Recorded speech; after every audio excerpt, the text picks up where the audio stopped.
صدق الله العظيم.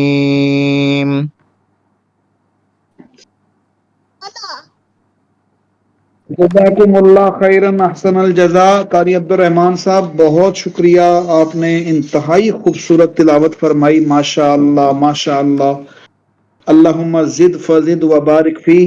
اللہ تعالیٰ آپ کے آمین عمل میں، علم میں، آپ کی آواز میں، آپ کے سوز میں برکت عطا فرمائے. تو آمین انشاءاللہ آمین. ہم امید کرتے ہیں کہ ہم روزانہ کی بنیاد پر آپ کی اس خوبصورت آواز سے مستفید ہوا کریں گے. جی جی اور جی استاد جی انشاءاللہ. آپ نے جو آج تلاوت فرمائی ہے سورۃ الفتح کی آخری آیات، اللہ اکبر. تو انشاءاللہ یہ ہم مزید بھی آپ سے مستفید ہوں گے. معزز خواتین و انشاءاللہ. حضرات، میں خوش آمدید کہتا ہوں آپ سب کو جو یہاں موجود ہیں. یہ تھوڑا سا ٹیکنیکلی کچھ لوگوں کے لیے ایشو بنا ہے، اور ظاہر ہے جب بھی کوئی اس طرح کا کوئی کام کرتے ہیں تو یہ تھوڑا سا مسئلہ ہوتا تو ہے، لیکن ہماری ٹیم نے کوشش کی کہ اس کو مینج کیا جائے. تو الحمدللہ اس وقت لوگ جوائن کر رہے ہیں اور مجھے امید ہے کہ بڑی تعداد میں لوگ جوائن کریں گے. کل والی ہماری جو کلاس تھی وہ اس حوالے سے بہت اچھا فیڈ بیک موصول ہوا ہے، اور کچھ لوگ مس ہو گئے تھے، وہ انشاءاللہ آج جوائن کر لیں گے. تو آج جو ہمارا پروگرام ہے اس میں ہماری جو آج ترتیب ہوگی، اس میں ہمارا جو ٹاپک ہے وہ ہے دعویٰ اینڈ سیرہ النبویہ صلی اللہ علیہ وآلہ وسلم. یہ ہمارا آج کا ٹاپک ہے، اور اس ٹاپک کے حوالے سے انشاءاللہ ہم اپنی بات شروع کریں گے. عبداللہ بھائی یہ جو اگلی سلائیڈز ہیں نا جہاں آیات لکھی ہوئی ہیں وہاں پہ ذرا اس کو آگے کر دیجیے گا. تو آج کی بات ہم شروع کرتے ہیں رسول اکرم صلی اللہ علیہ وآلہ وسلم کا جو بطور داعی جو کردار ہے، اور یہ کردار ایسا ہے جس کا ذکر اللہ رب العزت نے قرآن مجید میں بار بار کیا ہے، اور خود حضور علیہ الصلوۃ والسلام کی حدیث میں اس کا ذکر موجود ہے، اور حضور علیہ الصلوۃ والسلام کی پوری زندگی کے اندر اس کا ایک عکس اور ایک پرتو ہے جو ہمیں نظر آتا ہے کہ آقا علیہ الصلوۃ والسلام نے اپنی پوری زندگی جس مقصد کے لیے گزاری ہے وہ ایسا عظیم الشان مقصد ہے کہ آقا علیہ الصلوۃ والسلام نے ایک ایسی زندگی گزاری ہے، ایک ایسی روشن مثال قائم کی ہے، اور کہ وہ پوری تاریخ انسانی میں اس طرح کی کوئی مثال موجود نہیں ہے. اور بنیادی طور پر تو وہ خاتم النبیین ہیں صلی اللہ علیہ وآلہ وسلم، جو اس گولڈن چین کے آخری ممبر تھے جو سیدنا آدم علیہ الصلوۃ والسلام سے شروع ہوئی. اور یہ ایسا عظیم الشان سلسلہ جو نبوت و رسالت کا سلسلہ جو حضور علیہ الصلوۃ والسلام کے آ کر مکمل ہوا. جب کسی چیز کی کوئی انتہا ہوتی ہے تو ظاہر ہے اس کے وہ اعزاز کی بات ہوتی ہے، اس کی عظمت کا ثبوت ہوتا ہے. اور حضور علیہ الصلوۃ والسلام کو اللہ رب العزت نے یہ بات ارشاد فرمائی، الیوم اکملت لکم دینکم واتممت علیکم نعمتی ورضیت لکم الاسلام دینا. کہ محمد صلی اللہ علیہ وسلم ہم نے آپ کے لیے آپ کا دین مکمل کر دیا، اپنی نعمت کا اتمام کر دیا، اور آپ کے لیے دین اسلام کو پسند کیا. دین اسلام سیدنا آدم علیہ الصلوۃ والسلام سے شروع ہوا، اور آقا نامدار محمد کریم صلی اللہ علیہ وآلہ وسلم تک یہ سلسلہ جاری و ساری رہا. اور الحمدللہ ہماری یہ خوش بختی ہے، بہت بڑی سعادت ہے کہ ہم آقا نامدار محمد کریم صلی اللہ علیہ وآلہ وسلم کے امتی ہیں. اور آج ہم اس مہینے میں جو حضور علیہ الصلوۃ والسلام کی آمد کا مہینہ ہے، اس مہینے کے اندر بیٹھ کر یہ سعادت ہمیں حاصل ہو رہی ہے کہ ہم حضور علیہ الصلوۃ والسلام کو یاد کر رہے ہیں، اور ان کو یاد کرنے والوں میں ان پر درود و سلام پڑھنے والوں میں اپنا نام شامل کر رہے ہیں.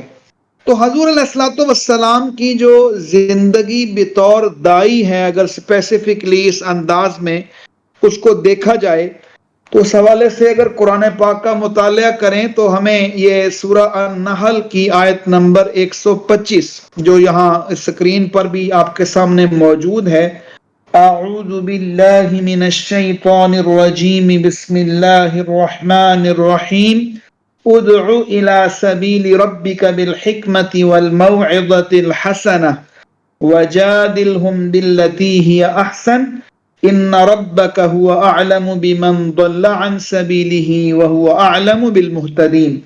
یہ سورہ النحل کی آیت نمبر 125، 26 اور 27 یہ وہ آیات ہیں جس میں اللہ رب العزت نے اپنے پیارے محبوب محمد کریم صلی اللہ علیہ وآلہ وسلم کو یہ اعزاز عطا فرمایا کہ حضور علیہ الصلوۃ والسلام ایک داعی کے طور پر اس انداز میں انہوں نے اپنا روشن کردار پیش کیا دنیا کے سامنے، اور کس طرح پیش کرنا ہے اس کے لیے حکمتیں کون سی چاہیے اور کون سی چیزیں ایسی ہیں جو ضروری ہیں، تو وہ ساری چیزیں اس آیت کریمہ کے اندر موجود ہیں۔ سورہ النحل آیت نمبر 125 سے اس ٹاپک کا آغاز ہوتا ہے کہ دعوت دیجئے اپنے رب کے راستے کی طرف۔ گویا اسلام کی ساری جو دعوت ہے وہ یاد رکھیے وہ صرف اور صرف اللہ کی طرف دعوت ہے، دعوت وہ ہے جو اللہ کی طرف دعوت ہے۔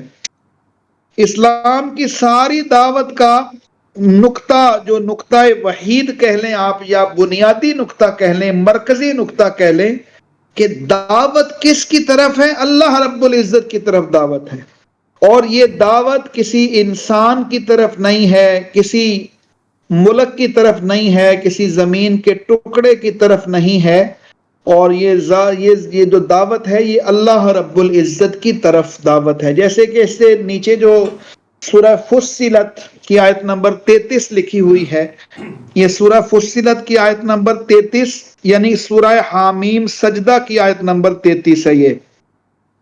تو اس آیت کریمہ کے اندر بھی آپ دیکھیں گے کہ اس میں اللہ رب العزت نے فرمایا وَمَنْ أَحْسَنُ قَوْلًا مِّمَّنْ دَعَا إِلَى اللَّهِ وَعَمِلَ صَالِحًا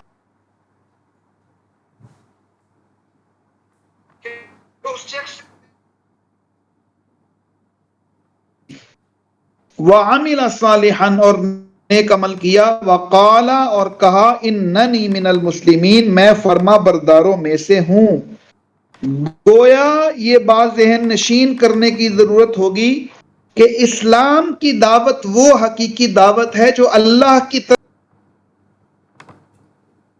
شخصیت کی طرف ہے، کسی گروہ کی طرف ہے، کسی اور کی طرف ہے، تو وہ دعوت حقیقی اسلام کی دعوت نہیں ہو سکتی۔ حقیقی اسلام کی دعوت وہی ہوگی جو دعوت اللہ کی طرف ہوگی۔ تو ہمیں دعوت دینی ہے اللہ کی طرف۔ رسول اکرم صلی اللہ علیہ وآلہ وسلم اس دنیا میں تشریف لائے ہیں، اور انہوں نے جو دعوت دی ہے وہ دعوت اللہ کی طرف دعوت دی ہے۔ اور کیسے انہوں نے اللہ رب العزت کے ساتھ اللہ کے بندوں کو جوڑا ہے، دنیا میں سارے نبی اور رسول اسی مقصد کے لیے تشریف لاتے رہے، اور آخر میں ہمارے آقا و مولا محمد کریم صلی اللہ علیہ وسلم تشریف لائے اور انہوں نے اللہ کی طرف دعوت دی ہے۔ تو سب سے پہلے کیوں یہ بات بہت سمجھنے کی ہے کہ اللہ رب العزت کے بارے میں جو ہمارا خالق ہے، مالک ہے، رازق ہے، اور وہ حکم دینے والا ہے، وہ پوری کائنات کے اوپر اپنا اقتدار حاصل کرنے والا ہے، اسی کے قبضہ قدرت کے اندر سارے فیصلے ہوتے ہیں، اس ذات باری تعالی کا جو اصل تعارف ہے، اور وہ اتنا کلیئر تعارف ہے، اتنا واضح تعارف ہے، وہ حضرات انبیاء کرام علیہ الصلوۃ والسلام نے کروایا ہے کہ وہ اللہ وحدہ لا شریک ہے، وہ سب کچھ اختیار کا مالک ہے، وہ جو چاہے کرتا ہے، جیسے چاہے کرتا ہے، جو چاہے پیدا فرماتا ہے۔ هو الاول والآخر والظاہر والباطن وهو بكل شيء علیم ليس كمثله شيء وهو السمیع البصیر۔ ہم قرآن پاک کی آیات جتنی اس کے اوپر پڑھ سکتے ہیں تو یہ تمام انبیاء اور رسل نے جو دعوت دی ہے وہ اللہ کی طرف دعوت دی ہے، اور اللہ کی ذات گرامی کے حوالے سے، اللہ کی صفات کے حوالے سے، اللہ رب العزت کے اختیارات اور حقوق کے حوالے سے۔ یہ جو میں نے ابھی 4 چیزیں گنوائی ہیں، میں آپ سے گزارش کروں گا ان کو توجہ سے سنیے، اور ان کو ذرا اس انداز میں سنیے کہ آپ اس کو یاد رکھ سکیں۔ جب ہم اللہ کی بات کرتے ہیں تو اللہ تبارک و تعالی کے حوالے سے نبیوں کی دعوت یہ تھی کہ 4 حوالوں سے، ذات، صفات، اختیارات اور حقوق، ان حوالوں سے اللہ رب العزت کے ساتھ کوئی بھی ذرہ برابر بھی کسی جز کے اندر شریک نہیں ہو سکتا۔ یہ وہ دعوت کا نقطہ ہے جو اصل میں حضرات انبیاء کرام علیہ الصلوۃ والسلام نے دنیا کے سامنے پیش کیا ہے، کہ جیسے اللہ کی ذات ہے ویسے کوئی اور ذات نہیں، جیسے اللہ کی صفات ہیں ویسے کسی کے اندر صفات نہیں ہو سکتی، جیسے اللہ کے حقوق ہیں وہ حقوق بھی کسی کے ساتھ روا نہیں رکھے جا سکتے، اللہ کے اختیارات ہیں وہ بھی کسی اور کے پاس نہیں ہو سکتے۔ یہ بنیادی دعوت ہے اللہ کی طرف جو حضور علیہ الصلوۃ والسلام نے آ کر لوگوں کے سامنے دی۔ آپ ذرا اندازہ لگائیے جس ماحول میں پیارے آقا محمد کریم صلی اللہ علیہ وآلہ وسلم نے یہ دعوت پیش کی ہے، اس ماحول میں یہ بات کرنا کتنے مشکل تھا۔ ہر قبیلے نے اپنا ایک بت خانہ کعبہ کے اندر رکھا ہوا تھا، وہ بارشیں حاصل کرنے کے لیے وہ ایک بات کرتے تھے، اور دوسری بات کرنے کے لیے دوسری بات کرتے تھے، کسی سے اولاد مانگنی تھی تو وہ ایک بت کے سامنے پیش ہوتے تھے، برکتیں حاصل کرنے کے لیے کسی اور کے پاس جاتے تھے۔ تو یہ ساری چیزوں کے اندر، اس ماحول کے اندر یہ دعوت پیش کرنا کہ اللہ وحدہ لا شریک ہے، اور پہلے انبیاء اور رسل بھی یہ دعوت پیش کرتے رہے ہیں، تو یہ وہ بنیادی بات تھی جس کے نتیجے میں پھر لوگوں نے، جنہوں نے ماننا تھا انہوں نے مانا، جنہوں نے مخالفت کرنی تھی انہوں نے مخالفت کی۔ تو اس سارے سلسلے میں یہ بات ذہن نشین کر لیجئے کہ ادعو الی سبیل ربک، رب کی طرف دعوت ہے، لیکن یہ دعوت کیسے دینی ہے؟ بالحکمہ، حکمت کے ساتھ، دانائی کے ساتھ، ہر فرد کی کے مسائل کو سمجھتے ہوئے، ہر فرد کی جو سطح ہے اور ذہنی کیفیت ہے اس کو پیش نظر رکھتے ہوئے۔ یہ دعوت ایسی چیز نہیں ہے جو محض لوگوں کے سامنے پھینک دی جائے، جو مرضی لوگ اس کے ساتھ سلوک کریں، ایسا نہیں ہے۔ ہر فرد کی کے مزاج کے مطابق سمجھتے ہوئے، اس کی ضروریات، اس کے مسائل کے مطابق یہ دعوت دی جائے گی۔ والموعظۃ الحسنہ، اور اچھی نصیحت کے ساتھ یہ دعوت پیش کی جائے گی، یہ دعوت خیر خواہی کے ساتھ پیش کی جائے گی۔ یہ دعوت رسول اکرم صلی اللہ علیہ وسلم نے خیر خواہی کے ساتھ، محبت کے ساتھ دعوت دی ہے۔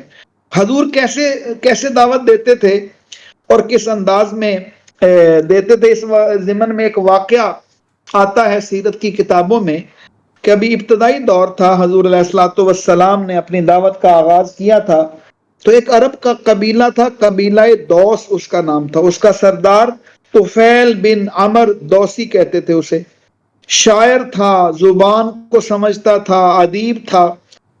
یہ عربوں کے اندر تو خیر زبان دانی اور شاعری، یہ اس کا تو بڑا رواج تھا، اور وہ شاعری کو جانتے تھے، زبان دانی کو سمجھتے تھے، فصاحت و بلاغت، جیسے آپ لنگوسٹک آج کے دور میں ایک اصطلاح یہ استعمال کرتے ہیں لسانیات کے لیے، تو زبان دانی اور ادب اور جو یہ لٹریچر کہہ لیں آپ یا شاعری کہہ لیں، اس کا بڑا ایک رواج تھا، اور ایک معاشرے کے اندر اس کا چلن تھا اس دور میں۔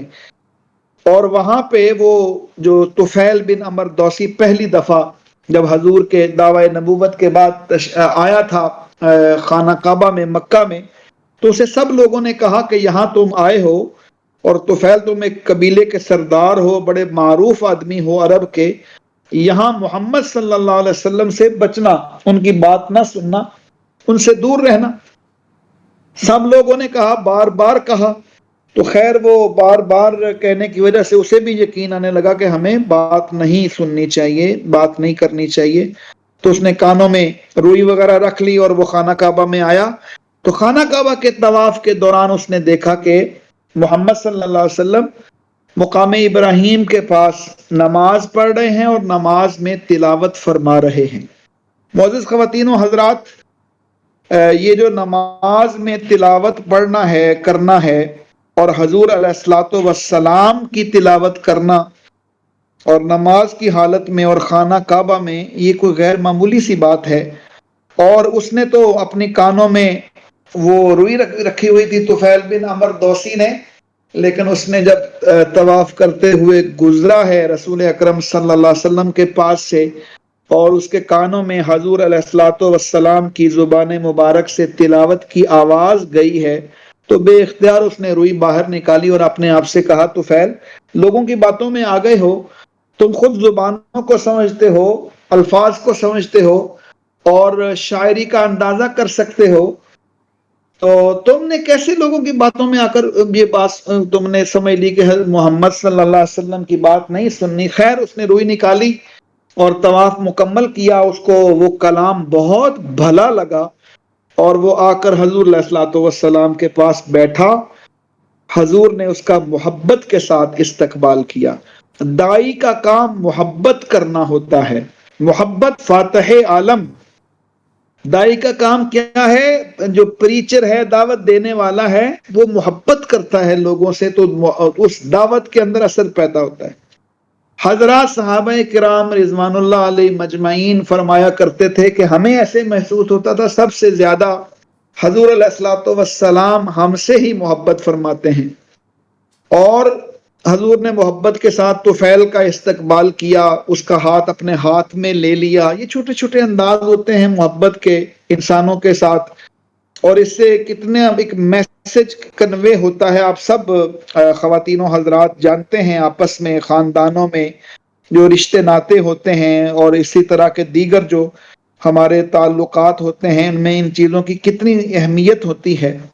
تو طفیل سے گفتگو ہوئی، اس نے طفیل نے یہ کہا کہ یہ کلام بڑا اچھا ہے، مجھے بھی سنائیے، مزید سنائیے۔ حضور نے اسے سنایا، اور بعض روایات میں ہے کہ حضور اسے اپنے گھر میں لے گئے ضیافت کے لیے، اور اس نے اسی وقت کلمہ پڑھنے کا اعلان کر دیا۔ یہ معمولی بات نہیں تھی کہ ایک دوس قبیلہ جو ایک بڑا معروف قبیلہ تھا عرب کا، اس کے سردار طفیل بن عمر دوسی نے شروع میں ہی اسلام قبول کر لیا۔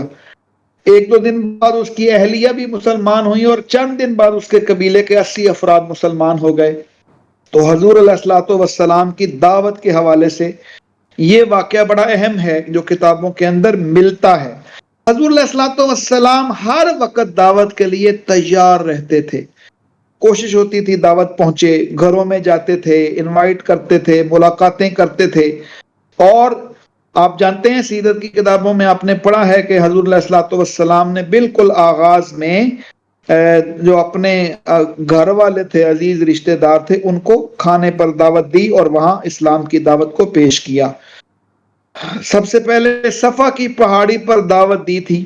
وہ بھی کیا واقعہ تھا، وہاں اس معاشرے کا رواج یہ تھا کہ کوئی بہت اہم ایمرجنسی اعلان کرنا ہو تو وا صباحا یا صباحا کہا جاتا تھا، اور صفا کی پہاڑی پر چڑھ کے یہ اعلان کیا جاتا تھا، تو ہر فرد جو اہم سمجھا جاتا تھا وہ وہاں اس کا آنا ضروری ہوتا تھا۔ تو اس موقع پر حضور علیہ الصلوۃ والسلام نے یہی طریقہ اختیار کیا، اور وہاں پر اعلان کیا، قولوا لا الہ الا اللہ تفلحوا۔ آگے سے ابو لہب نے بہت سخت ریئیکشن دیا، نازیبا الفاظ ادا کیے، اور اس کی وجہ سے ہی اس کا جو انجام ہوا قرآن پاک نے اس کا ذکر کیا ہے۔ تو حضور علیہ الصلوۃ والسلام کی دعوت لوگوں تک پہنچ گئی تھی، اور لوگوں کو پتہ چل چکا تھا کہ اس کا مطلب کیا ہے۔ جو محمد صلی اللہ علیہ وآلہ وسلم کہہ رہے ہیں کہ اللہ کا نام لو اور اللہ کے علاوہ سارے معبود باطل ہیں، تو اس کی دعوت کا مطلب کیا تھا؟ لوگوں کو پتہ تھا جو نظام زندگی ہم گزار رہے ہیں یہ اس سے مخالف بات ہے، اس سے متضاد ہے، اس سے ہمیں اپنا نظام زندگی چھوڑنا پڑے گا۔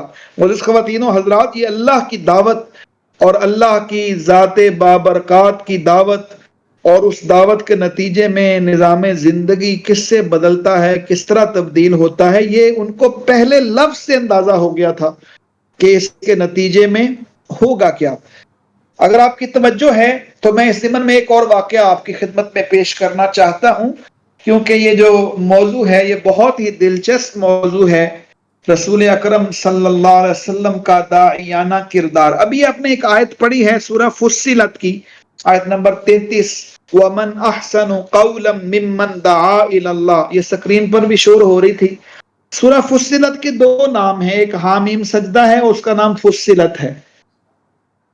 اس سورت کی تفسیر میں ہمارے مفسرین نے ایک واقعہ لکھا ہے، اور مجھے پوری امید ہے کہ جو معزز خواتین و حضرات ماشاءاللہ سارے بڑے قابل لوگ مجھے نظر آ رہے ہیں، اللہ یا آپ کا یہاں آنا اپنی بارگاہ میں قبول اور منظور بھی فرمائے، اور ہمارا یہ عمل بھی اپنی بارگاہ میں قبول اور منظور فرمائے۔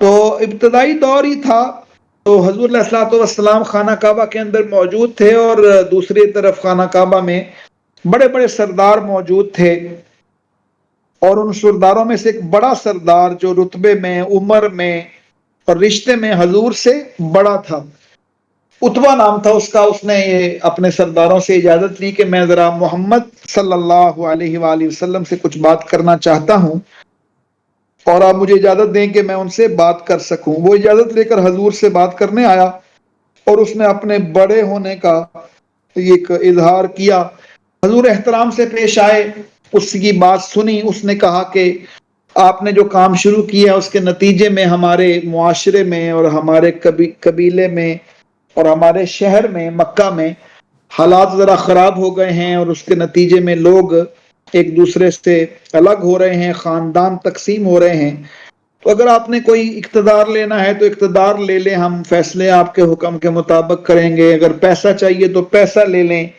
اور اسی طرح کی دو تین باتیں اور بڑی فضول سی باتیں تھیں۔ حضور علیہ الصلوۃ والسلام نے اس کے جواب میں سورہ فصلت کی آیات کی تلاوت فرمائی، اور یہ جو سورہ فصلت ہے، یہ جس کا دوسرا نام میں نے ابھی بتایا سورہ حامیم سجدہ، اس کی آیات کی جب حضور نبی پاک صلی اللہ علیہ وآلہ وسلم نے تلاوت فرمائی تو اس تلاوت کا آغاز یہاں سے ہوتا ہے، حامیم تنزیل من الرحمن الرحیم کتاب فصلت آیاتہ قرآنا عربیا لقوم یعلمون بشیرا ونذیرا۔ یہاں سے حضور نے جب تلاوت فرمائی تو قوم عاد اور قوم سمود کا ذکر ہوا، اور ان پر عذاب کا ذکر ہوا۔ تو عذاب کا جب ذکر ہوا تو اتبا بڑا پریشان ہوا، اور اس نے حضور کی زبان سے یہ قرآن سنتا رہا۔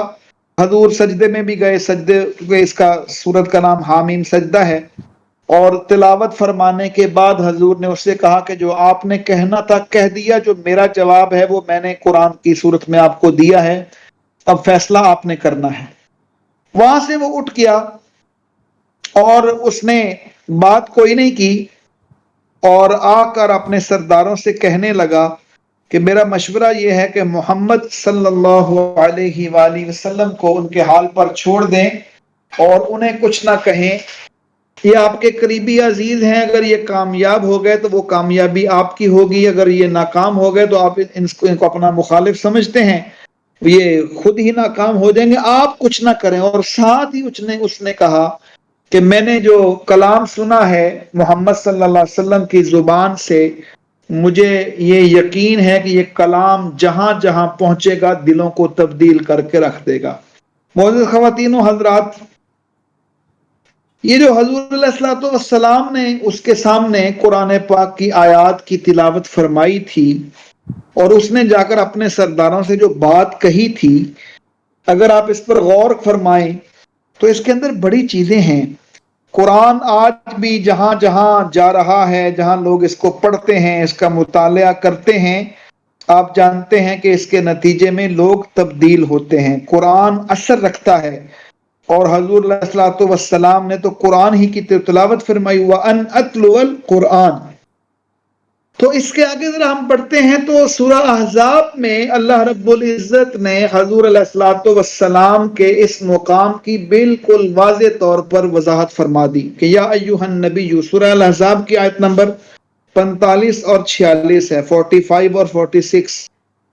یا ایھا النبی، اے نبی، یہ انداز بھی بڑا ہی خوبصورت ہے. اس کے اندر جو لوگ عربی سے ذرا دلچسپی رکھتے ہیں انہیں پتہ ہے کہ یہ انداز بہت ہی محبت کا، وارفتگی کا اور ایک ریلیشن کا اظہار کرتا ہے. یا ایھا النبی، گویا کہ جیسے بہت ہی پیار کے ساتھ اللہ اپنے پیارے محبوب صلی اللہ علیہ وسلم کو فرما رہے ہیں، اے میرے پیارے نبی، انا ارسلناک، ہم نے آپ کو بھیجا ہے.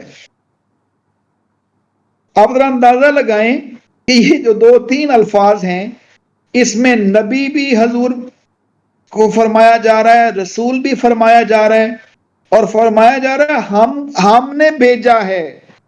لوگوں کی مخالفت کی پرواہ نہ کیجئے گا، بھیجنے والے ہم ہیں اور کامیابی بھی ہم ہی عطا فرمائیں گے، آپ کو پریشان ہونے کی ضرورت نہیں. انا ارسلناک، ہم نے آپ کو بھیجا ہے رسول بنا کر. اور آپ کی صفات کیا ہیں؟ شاہدن، ہم نے آپ کو شاہد بنا کر بھیجا ہے. شاہد کہتے ہیں گواہ کو. اور حضور علیہ الصلوۃ والسلام کی سب سے بڑی گواہی کیا ہے کہ حضور نے اپنے قول سے گواہی دی، یعنی داعیانہ پہلو ہے. قول سے گواہی دی ہے، لوگوں آ جاؤ اللہ کی بات مانو، شرک سے باز آ جاؤ، کفر سے باز آ جاؤ، فسق سے باز آ جاؤ، نافرمانی سے بچ جاؤ. یہ قول کے ساتھ گواہی ہے. پھر عمل کے ساتھ گواہی ہے. عمل جو کہا ہے اس پر عمل کر کے دکھایا. یہ جب لیڈرشپ ٹریٹس کے اوپر ہم جائیں گے، ہمارا کل والا پروگرام ہوگا، یہ موضوع ہم وہاں بھی ڈسکس کریں گے. لیکن یاد رکھیے قول و فعل کے اندر جو تضاد ہوتا ہے وہ کبھی بھی کوئی اچھا میسج نہیں دیتا. نبی پاک صلی اللہ علیہ وسلم نے جو کہا اس سے زیادہ عمل کر کے دکھایا. لوگوں کو یہ دعوت دی کہ 5 نمازیں فرض ہیں مسلمانوں کے اوپر، خود حضور علیہ الصلوۃ والسلام اس سے زیادہ نمازیں ادا فرماتے تھے. جو بھی بات کہی اس پر عمل کیا. شاہد، قول اور عمل سے گواہی. اور تیسری گواہی قیامت کے دن ہوگی. قرآن نے اس کا ذکر کیا ہے کہ وہ جو مشہور حدیث ہے آپ جانتے ہیں، میں تذکرے کے لیے دہرا دیتا ہوں، مجھے امید ہے آپ لوگ توجہ سے بات سن رہے ہیں. حضرت عبداللہ ابن مسعود رضی اللہ تعالیٰ عنہ ایک بہت ہی برگزیدہ، بہت ہی غریب خاندان سے تعلق رکھتے تھے، دان پان سے کمزور تھے، لیکن اللہ رب العزت نے انہیں اپنے دین کے راستے میں، عمل کے راستے میں بہت قبول فرمایا. حضرت عبداللہ ابن مسعود رضی اللہ تعالی عنہ. تو وہ فرماتے تھے کہ مجھے ایک دفعہ حضور نے فرمایا کہ مجھے تلاوت سناؤ. انہوں نے فرمایا کہ میری کیا جرت، آپ پر تو قرآن نازل ہوتا ہے. اقرأ علیک وعلیک انزل، آپ پر تو نازل ہوتا ہے. فرمایا نہیں، احب ان اسمع من غیری، میں اپنے علاوہ کسی سے سننا چاہتا ہوں، تم سناؤ. حضور کا حکم تھا. عبداللہ ابن مسعود رضی اللہ تعالیٰ عنہ نے تلاوت فرمائی سورۃ النساء کی. جب آیت آئی کہ فَكَيْفَ إِذَا جِئْنَا مِنْ كُلِّ أُمَّةٍ بِشَهِيدٍ وَجِئْنَا بِكَ عَلَى هَؤُلَاءِ شَهِيدًا، یہ آیت پر پہنچے، انہوں نے دیکھا حضور کے آنسو نکل رہے ہیں اور فرمایا بس عبداللہ اب بس کر دو. تو وہ آیت کیا تھی کہ وہ کیسا دن ہوگا؟ فَكَيْفَ إِذَا جِئْنَا مِنْ كُلِّ أُمَّةٍ بِشَهِيدٍ، جب ہم ہر امت سے گواہ لائیں گے. وَجِئْنَا بِكَ عَلَى هَؤُلَاءِ شَهِيدًا، اور ہر گواہ کے اوپر اے محمد صلی اللہ علیہ وسلم آپ بھی گواہ ٹھہرائے جائیں گے، ہر امت میں سے گواہ. یہ ایک بہت بڑی ذمہ داری تھی. یہ ذمہ داری کہ ہر ایک کو دعوت پہنچی ہے اور ہر ایک کی دعوت کی گواہی، اور پھر گواہی حضور علیہ الصلوۃ والسلام کی. تو اس ذمہ داری کا، یعنی داعی ہونے کا کتنا بڑا احساس تھا جو آقا علیہ الصلوۃ والسلام کے اندر موجود تھا، اور اس حدیث مبارکہ سے اس کا پتہ چلتا ہے. یہ جو آیت آپ پڑھ رہے ہیں سورہ احزاب کے آیت نمبر 45 اور 46، یا ایھا النبی انا ارسلناک شاہدا ومبشرا ونذیرا، ہم نے آپ کو شاہد بنا کر بھیجا ہے، ہم نے آپ کو مبشر بنا کر بھیجا ہے، اور ہم نے آپ کو نذیر بنا کر بھیجا. یہ دعوت کی بہت بڑی حکمتیں ہیں کہ کچھ انسان بشارت سے متاثر ہوتے ہیں تو ٹھیک ہو جاتے ہیں، کچھ ڈراوے سے متاثر ہوتے ہیں تو ٹھیک ہوتے ہیں، اور بطور انسان خود اس کی اپنی حالت ایسی ہے کہ یہ کبھی کچھ باتوں میں بشارت کو قبول کرتا ہے اور کچھ باتوں میں ڈراوے کو قبول کرتا ہے. یہ انسان کی نیچر ہے. تو انسان کی نیچر کے مطابق اسے خوشخبری. پورا قرآن آپ پڑھ لیں، حضور کی حدیث کو دیکھ لیں، تو آپ کو پتا چلے گا ایک طرف جنت کی طرف ترغیب ہے، دوسری طرف جہنم سے ڈرایا جا رہا ہے. ایک طرف کفر کی باتیں ہو رہی ہیں، دوسری طرف ایمان کی باتیں ہو رہی ہیں. تو یہ مبشر اور نذیر کا یہ جو کردار ہے یہ مسلسل چلتا ہے. اور اللہ رب العزت نے اپنے پیارے محبوب صلی اللہ علیہ وسلم کو فرمایا کہ ہم نے آپ کو گواہ بنا کر بھیجا ہے، مبشر بنا کر بھیجا ہے، بشارت دینے والا، ونذیرن اور ڈرانے والا بنا کر بھیجا ہے. اور آگے کیا فرمایا؟ وَدَاعِيًا إِلَى اللَّهِ بِإِذْنِهِ، آپ اللہ کے حکم سے اللہ کی طرف دعوت دینے والے ہیں. وَسِرَاجًا مُنِيرًا، اور روشن چراغ ہیں. بہت ہی خوبصورت الفاظ حضور علیہ الصلوۃ والسلام کی شان میں یہ قرآن پاک کے ہیں.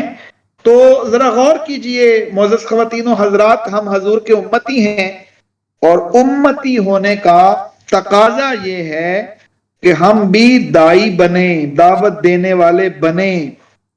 اور دعوت ہوتی ہے قول کے ساتھ، عمل کے ساتھ. اگر دعوت دینے والا کانٹراڈکٹ کرے دعوت سے اور اپنے عمل سے، تو وہ دعوت درست دعوت نہیں ہو سکتی. میری اور آپ کی بھی ذمہ داری ہے. ذرا غور کیجئے گا، یہ کچھ آیات میں آپ کے سامنے اور پیش کر دوں، اور چونکہ وقت اب ہمارا 7:10 ہونے والے ہیں، انشاءاللہ 10 منٹ میں کوشش کروں گا اور بات کرتا ہوں آپ سے. اگر کسی کا کوئی سوال ہو تو وہ بھیج سکتے ہیں لکھ کے. شاید آج عبداللہ بھائی نے بڑی محنت کی، اس کو مینج کیا، اس لیے آج شور نہیں تھا. اور جو لوگ شرکا ہیں میرا خیال ہے وہ سموتھلی اور ایزی ہو کے آج سن رہے ہیں. میں بہت سارے شرکا کو دیکھ رہا ہوں کہ کل شور زیادہ تھا اور آج آواز زیادہ کلیئر ہے. کچھ لوگوں کو پھر بھی پریشانی کا سامنا ہوا، ہم ان سے معذرت چاہتے ہیں، لیکن ظاہر سیٹنگ کے اندر اس طرح کی چیزیں آ جاتی ہیں. لیکن الحمدللہ بڑی تعداد میں لوگ موجود ہیں. بہت سارے لوگ اور جوائن کرنا چاہتے ہیں، کچھ کا ٹیکنیکل ایشو، کچھ کا انٹرنیٹ وغیرہ کا. بہرحال رسول اکرم صلی اللہ علیہ وسلم کو اللہ رب العزت نے قرآن پاک کی 2 مقامات ہیں، میں آپ کے سامنے پیش کرتا ہوں. ایک ہے سورہ الشعراء کی آیت نمبر 3. سورہ الشعراء کی آیت نمبر 3 میں اللہ رب العزت فرماتے ہیں لَعَلَّكَ بَاخِعٌ نَفْسَكَ أَن لَّمْ يَكُونُوا مُؤْمِنِينَ. اس کو اور اس دوسری آیت بھی سورہ الکہف کی آیت نمبر 6، ان کو ذرا ملا کے پڑھتے ہیں تو ذرا حضور کا جو دعوت دینے کا اور دعوت کی جو تڑپ ہے وہ آپ کے سامنے آئے گی. فرمایا اللہ رب العزت نے فَلَعَلَّكَ بَاخِعٌ نَفْسَكَ عَلَىٰ آثَارِهِمْ إِن لَّمْ يُؤْمِنُوا بِهَٰذَا الْحَدِيثِ أَسَفًا. ان 2 آیات کو ذرا ملا کے پڑھیے. مضمون ایک ہے، الفاظ ذرا مختلف ہیں. مضمون ایک کیا ہے کہ اے محمد صلی اللہ علیہ وآلہ وسلم، یہ کیا ہو گیا ہے آپ کو کہ آپ اپنے آپ کو ہلاکت میں ڈال رہے ہیں اس غم میں کہ لوگ مسلمان کیوں نہیں ہو رہے. لَعَلَّكَ بَاخِعٌ نَفْسَكَ إِن لَّمْ يَكُونُوا مُؤْمِنِينَ فَلَعَلَّكَ بَاخِعٌ نَفْسَكَ عَلَىٰ آثَارِهِمْ. ان کے پیچھے اپنے آپ کو ہلاکت میں ڈال رہے ہیں. إِن لَّمْ يُؤْمِنُوا بِهَٰذَا الْحَدِيثِ آسَفًا، کہ یہ آپ کی دعوت پر ایمان نہیں لا رہے. آپ اپنے گویا کہ کس قدر تڑپ تھی کہ اللہ رب العزت کو اپنے پیارے محبوب محمد صلی اللہ علیہ وسلم کو یہ کہنا پڑا کہ آپ اپنے آپ کو ہلاکت میں ڈال رہے ہیں. گویا کہ اتنی پریشانی اور تڑپ تھی حضور علیہ الصلوۃ والسلام کو کہ حضور علیہ الصلوۃ والسلام اتنا پریشان ہوتے تھے.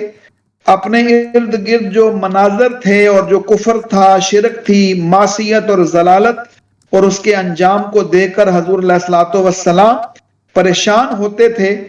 اور اسی لیے ایک حدیث مبارکہ کے اندر حضور علیہ الصلوۃ والسلام نے خود اپنے بارے میں جو بات ارشاد فرمائی وہ ذرا آپ سنیے وہ کیسی تھی. حضور علیہ الصلوۃ والسلام نے فرمایا، یہ حدیث مبارکہ بخاری و مسلم کے اندر موجود ہے، اور اس کا جو عربی متن ہے وہ بھی میں آپ کے سامنے پیش کرتا ہوں اور ترجمہ بھی پیش کرتا ہوں. مثلی کمثل رجل استوقد نارا. فلما اضاءت ما حولها جعل الفراش وهذه الدواب التي تقع في النار يقعن فيها وجعل يحجزهن ويغلبن فيتقحمن فيها فأنا آخذ بجحزكم عن النار وأنتم تقحمون فيها.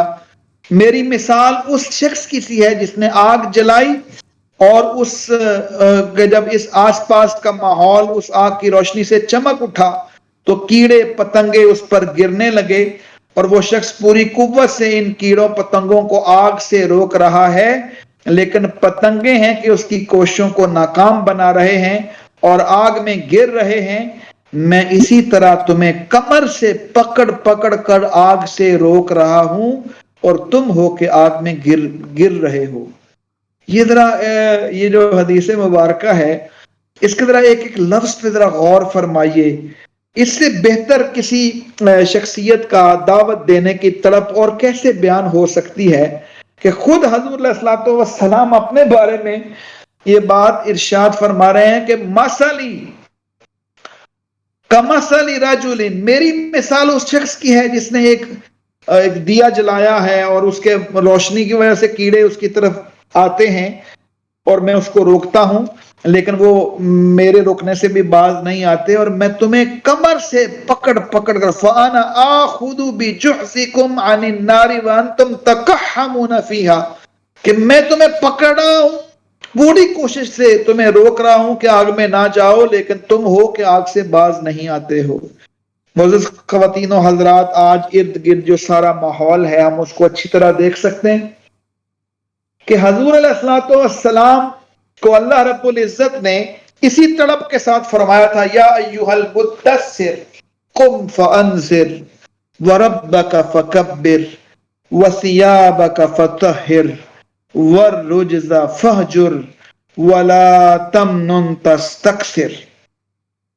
یہ چند منٹ میں ذرا یہ بہت لمبی بات ہے، ویسے یہ ان الفاظ کی وضاحت کرنا میں مختصراً آپ کے سامنے پیش کرتا ہوں، مجھے امید ہے کہ اس سے بھی آپ کچھ سیکھ سکیں گے۔ مدثر یعنی چادر میں لپٹنے والا، یہ بھی سوز و غم کی ایک داعیانہ کیفیت ہے کہ جب انسان کسی گہرے غم میں ہو تو وہ سب سے الگ تھلگ چادر تان کر پڑا رہنا چاہتا ہے اور غم کو ہلکا کرنا چاہتا ہے۔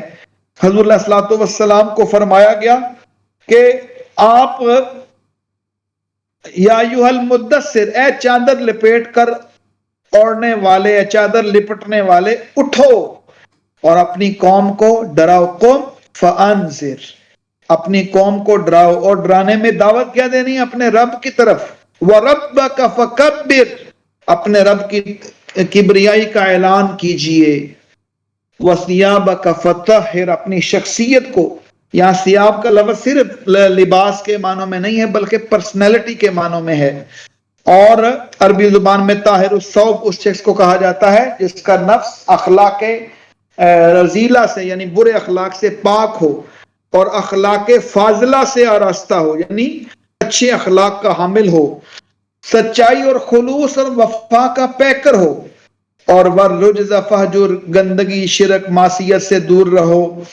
اور حضور علیہ الصلوۃ والسلام اس حکم کو سن کر ظاہر انہوں نے پھر دعوت دی، اور دعوت کیسی دی؟ اس دعوت کے آج بھی اثرات ہیں۔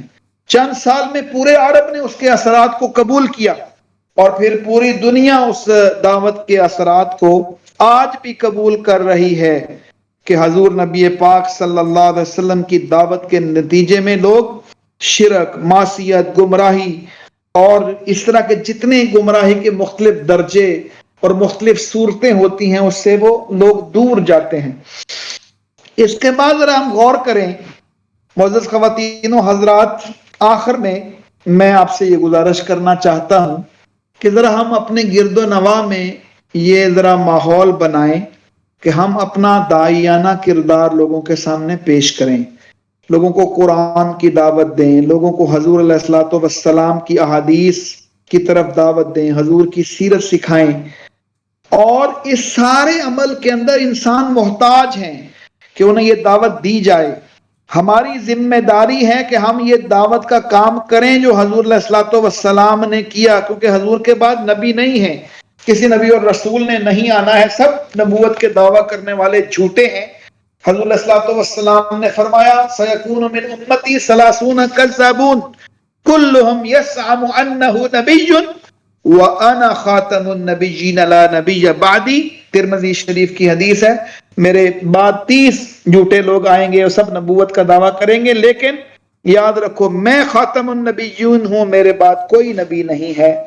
تو حضور علیہ الصلوۃ والسلام کے بعد جو دعوت کی ذمہ داری ہے، وہ ذمہ داری امت کی ذمہ داری ہے، میری اور آپ کی ذمہ داری ہے کہ ہم دائی بنیں، ہم دعوت دینے والے بنیں، ہم لوگوں کو قرآن کی دعوت دیں۔ قرآن کتنی بڑی دعوت ہے، اور احادیث مبارکہ جو وحی کی صورت ہے، دعوت اللہ کی طرف ہوگی، دعوت کسی اور طرف نہیں ہوگی، دعوت اللہ کی طرف ہوگی، اللہ کے قرآن کی طرف ہوگی، اللہ کے نبی کے پیغام کی طرف ہوگی، اور دعوت اللہ کی طرف ہوگی۔ اور جب یہ دعوت ہوگی تو اس کے نتیجے میں سارے جزیات اس کے اندر شامل ہو جائیں گے۔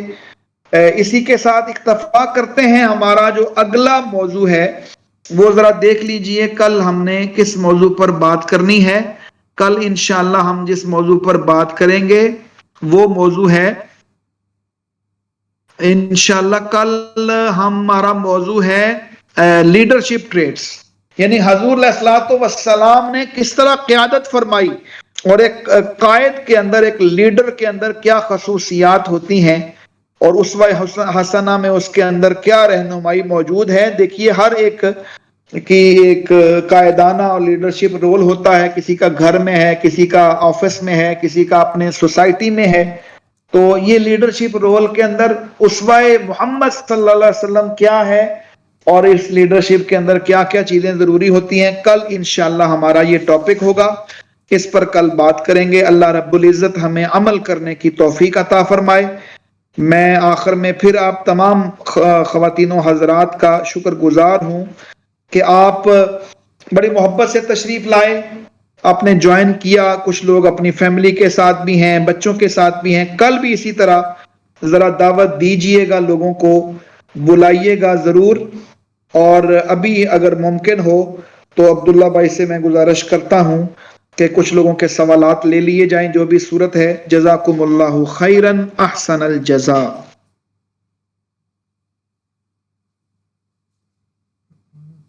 جی عبداللہ بھائی، جو لوگ ہاتھ کھڑا کر رہے ہیں ان کو ذرا مائک ان کو طارق بھائی کا آن کر دیں، یا جو بھی صورت ہے لکھ کر دینے ہیں، کیا ممکن ہے، کیا ہو سکتا ہے۔ جی یہ طارق بھائی نے ہاتھ آن کیا ہے، اسی طرح کچھ 2-3 لوگوں نے اور آن کیا ہے۔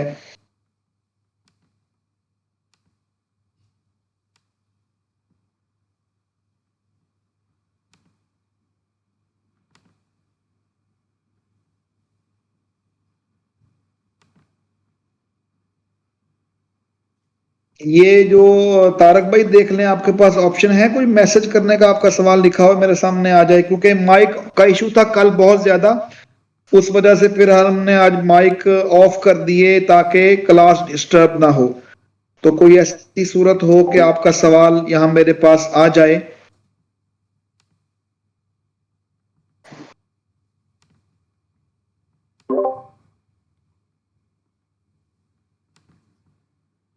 آپ کے پاس ان میوٹ کی آپشن آ رہی ہوگی، آپ اس کو کر کے سوال کر سکتے ہیں۔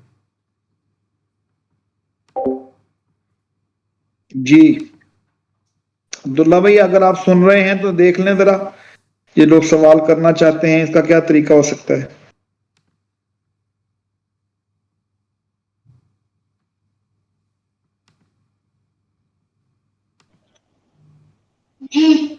کل سے الحمدللہ کلاس کافی بہتر مینج ہوئی ہے، مجھے امید ہے کہ آپ نے کچھ نہ کچھ سیکھا ہوگا۔ تو ابھی تک تو کوئی رسپانس نہیں آ رہا، آپ اگر واٹس ایپ پر میسج کر دیں طارق صاحب مجھے، میں آپ کا میسج یہاں دیکھ لیتا ہوں، مجھے واٹس ایپ پہ آپ سوال بھیج دیں۔ اور بھی یہ جو سمن یا سمنان کیا نام ہے، ان کا بھی ہے خواہش. آپ ذرا واٹس ایپ پر اگر میرا نمبر مجھ پہ پرسنلی میسج بھیج دیں تو میں وہاں سے سوال آپ کا لے لیتا ہوں.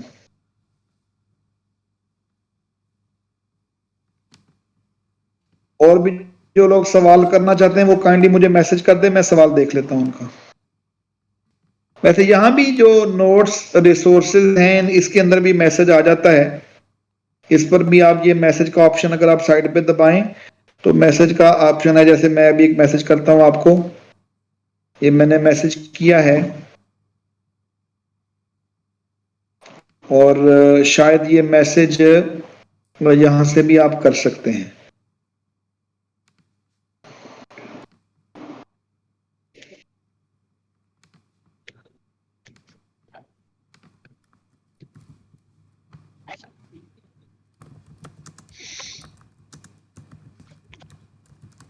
جی طارق بھائی نے میسج کر دیا لیکن وہ ابھی وائس میسج ہے, اور وہ وائس میسج میرا خیال ہے مجھے سنائی نہیں دے رہا, وہ بالکل ہی نہ ہونے کے برابر ہے.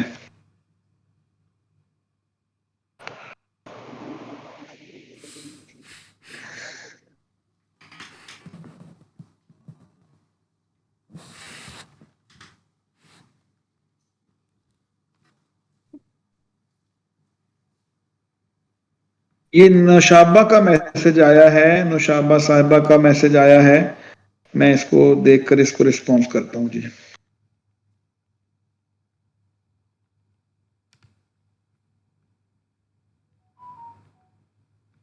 ویری سوری جی نوشابہ, آپ کا میسج مجھے اس وقت ڈسپلے نہیں ہو رہا, میں بہت معذرت چاہتا ہوں. یہ کہاں چلا گیا میسج,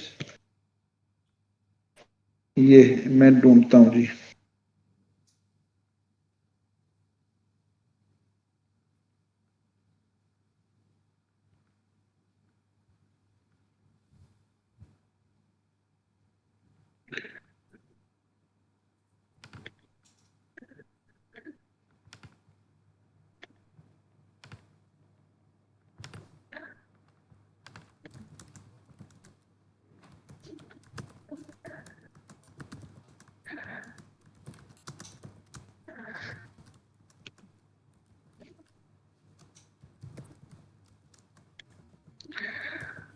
جی ایک سوال آیا ہے واٹس ایپ پر اینی ملک کی طرف سے. انہوں نے سوال کیا ہے کہ جب وہ کہتے ہیں یہ میرا سوال نہیں ہے کسی بھائی کا ہے. چلیں جی, اب بہنیں بھائیوں کا سوال ریپرزینٹ کر رہی ہیں, اٹس گڈ. تبلیغی جماعت کے بارے میں سوال ہے کہ وہ بھی دعوت کے ضمن میں آئے گی. بالکل, وہ جو اسلام کی بنیادی چیزیں ہیں اس کی طرف وہ دعوت دیتے ہیں اور پوری دنیا میں کوشش کر رہے ہیں. پوری دنیا میں میں نے دیکھا ہے کہ بہت سارے لوگ ان کی دعوت پر انہوں نے اسلام کو قبول کیا ہے اور اسلام کے راستے میں چلتے ہیں. اللہ ان کی مسائی جو اللہ کے راستے میں ہے اللہ قبول فرمائے. جی اینی بہت شکریہ. کسی اور کا سوال ہے تو آپ ماشاءاللہ ایکٹیو ہیں, کوئی اور بھی سوال ہے کسی کا تو وہ بھی یہاں آپ بول دیں پلیز, کیونکہ ذرا تھوڑا ٹیکنیکل ایشو کی وجہ سے میں آج محروم ہو گیا آپ لوگوں کی باتوں سے, تو ظاہر یہ پھر کچھ چیزیں تو برداشت کرنی پڑتی ہیں. اور دیکھ لیں کوئی کسی اور کا سوال ہے تو وہ بھی ابھی بتا دیں, 1-2 منٹ کے بعد ہم انشاءاللہ دعا کرتے ہیں.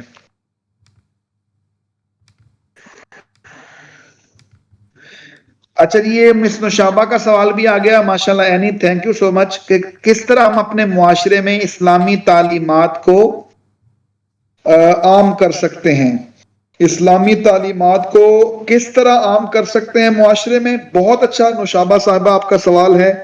یہ دیکھیے اس کے مختلف طریقے ہیں. دیکھیے سب سے پہلے تو ہم اپنے عمل سے دعوت دیں, اخلاق کی جیسے کل بات ہوئی تھی اور آج دعوت کی بات ہوئی ہے, تو اخلاق کردار کا نام ہے. کردار اگر مضبوط ہوگا تو اس کردار کے ساتھ ہم دعوت دیں گے تو سب سے بڑی دعوت وہ ہے. تو یہ دعوت ہے سب سے بڑی. پھر ہم کوشش کریں جگہ جگہ مجالس ہوں, جگہ جگہ ایسے محافل ہوں, اور اسی طرح یہ مختلف چیزیں ہیں جس کے اندر یہ چیزیں ہم کر سکتے ہیں. اس طرح یہ ایکٹیویٹی ہے, یہ اسی دعوت دین کے لیے ہے. ہم جگہ جگہ ادارے بنائیں، اداروں کے اندر لوگوں کی پرسنالٹی ڈیولپ کریں، انہیں اسلام کی تعلیم دیں. تو یہ مختلف مراحل ہیں. ہر فرد کو اپنی طاقت، صلاحیت اور استطاعت کے مطابق کوشش کرنی چاہیے. یہی آج کی جو پوری کلاس ہے اس کا حاصل ہے. ہم کوشش کریں گے تو اس کے نتیجے میں اللہ رب العزت وہ ہمیں اس کوششوں میں برکت بھی عطا فرمائے گا. ذوالفقار بھائی کا سوال ہے کل کی کلاس رہ گئی تھی، تو کل کی کلاس کے نوٹس بنائے ہیں ہمارے ایک بہت ہی پیارے بھائی ہیں ابو بکر صاحب. پورا جو لیکچر میرا تھا وہ نوٹس کی شکل میں موجود ہے، تو میں انہیں کہتا ہوں کہ وہ گروپ میں شیئر کر دیتے ہیں. ابو بکر بھائی گروپ میں شیئر کر دیجیے گا. اچھا جی، یہ ایک مسلمان خود تو نیک اعمال کرتا ہے، دوسروں کو دین کی طرف دعوت نہیں دیتا، گناہگار ہوگا. دعوت دینا بنیادی ذمہ داری ہے، اور یہ تاریخ میں بہت سارے واقعات ملتے ہیں کہ واقعتاً اگر وہ خود تو نیکی کرتا ہے لیکن کسی کو بھی دعوت نہیں دیتا تو ایک بنیادی ذمہ داری سے وہ پہلو تہی کرتا ہے. اور قرآن میں آتا ہے کہ عذاب جب آتا ہے تو ایسے لوگ بھی عذاب کے اندر شامل ہوتے ہیں. تو اللہ رب العزت ہمیں عمل کی توفیق عطا فرمائے. معزز خواتین و حضرات، اب چونکہ وقت بالکل کلوز ہے، میں آپ سب کے شکریہ کے ساتھ آج کی کلاس کو اینڈ کرتا ہوں. دعا کریں گے اور کل ضرور آپ لوگوں نے دوبارہ جوائن کرنا ہے. بہت شکریہ اینی، اللہ تعالیٰ آپ کو خوش رکھے. آپ بہت محبت سے تشریف لاتی ہیں، اللہ نے آپ کو بڑی صلاحیتوں سے نوازا ہے. آپ ہماری ٹیم کے ممبر کی طرح یہاں کام کر رہی ہیں، اللہ آپ کو خوش رکھے. تو دعا کرتے ہیں الحمدللہ رب العالمین والعاقبۃ للمتقین والصلاة والسلام علی سید الانبیاء والمرسلین. اللہم احسن عاقبتنا فی الامور کلها واجرنا من خزی الدنیا وعذاب الآخرہ. اللہم انفعنا بما علمتنا وعلمنا ما ينفعنا وزدنا علما.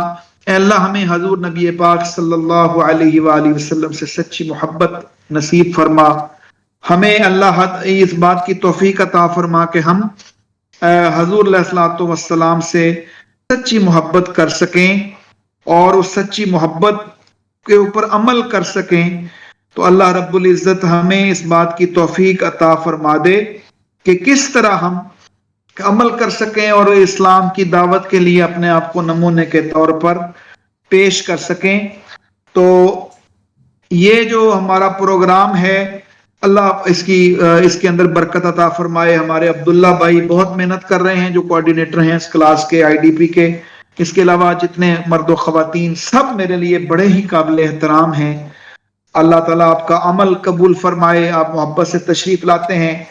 یہ مزید آج سیٹنگ ہو گئی ہے، کل انشاءاللہ مزید لوگوں کو انوائٹ کیجئے اور لوگوں کو شامل کیجئے اپنے ساتھ. اللہم احسن عاقبتنا فی الامور کلہا واجرنا من خزی الدنیا وعذاب الآخرہ.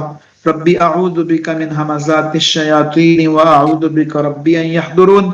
ربنا تقبل منا انك انت السميع العليم وتب علينا انك انت التواب الرحيم. وصلى الله تعالى على خير خلقه محمد وعلى آله واصحابه اجمعين برحمتك يا ارحم الراحمين. جزاكم الله خيرا احسن الجزاء. السلام علیکم ورحمۃ اللہ وبرکاتہ. یہ گروپ میں شیئر ہو گئے ہے. کل کا لیکچر ابو بکر بھائی نے کر دیا ہے. جو لوگ جوائن نہیں کر سکے وہ گروپ کے اندر دیکھ لیجئے. خواتین والے گروپ میں بھی عبداللہ بھائی اسی لیکچر کو شیئر کر دیں گے. تو کل انشاءاللہ 6:30 بجے آپ سے ملاقات ہوگی. السلام علیکم ورحمۃ اللہ.